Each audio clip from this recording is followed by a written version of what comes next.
और अब इसके साथ ही नाज़रीन आपको बताएं कि मंचनाबाद के हल्का NA 160 में इलेक्शन की खूब गहमा गहमी है। 8 फरवरी को आवाम जो है वो किस पार्टी को सपोर्ट कर रही है, इसी हवाले से मज़ीद बता रहे हैं हमारे नुमाइंदे राशिद डुड्डी।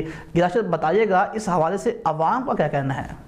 जी बिल्कुल, हम इस वक्त हल्का NA 160 में मौजूद हैं और अगर हम इलेक्शन के हवाले से बात करें तो अगर यहाँ पे मिंचनाबाद के मसाइल जो कि तू हैं और इस वक्त हम आवाम के साथ मौजूद हैं। आइए हम इनसे जानते हैं कि मिंचनाबाद के मसाइल पर यह क्या कहते हैं। जी बिल्कुल, हम पाकिस्तान तहरीक इंसाफ को सपोर्ट कर रहे हैं। इस निज़ाम ने पाकिस्तान तहरीक इंसाफ को बुरी तरह ख़त्म करने का सोचा, लेकिन अल्हम्दुलिल्लाह पाकिस्तान तहरीक इंसाफ ना ख़त्म हुई है ना होगी।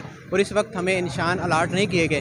हमारा इंतखाबी निशान था वो बैट था, लेकिन वो वापस ले लिया गया। हमें अब मुख्तलिफ इंतखाबी निशान दिए गए हैं। इंशाल्लाह जो भी इंतखाबी निशान होगा वोट पाकिस्तान तहरीक इंसाफ का ही है।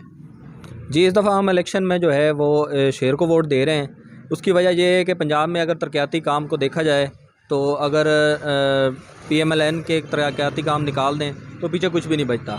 पिछले हमने 5 साल जो हैं वो सिर्फ पंजाब की जो है वो तबाही में गुजारे हैं, इसलिए हम दोबारा नवाज शरीफ को ही सपोर्ट कर रहे हैं। जी, हमारा पाकिस्तान पीपल्स पार्टी से ताल्लुक़ है।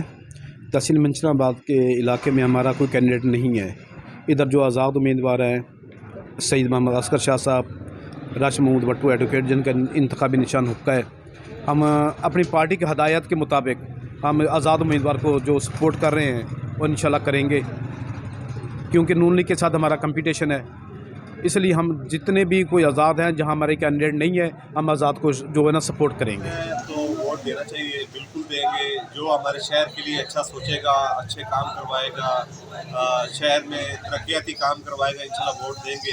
तो इसमें जो हम इसे सीक्रेट रखना चाह रहे हैं कि जो भी हमारे लिए कोई अच्छा सोच रहा है तो हम इंशाल्लाह उसे वोट देंगे।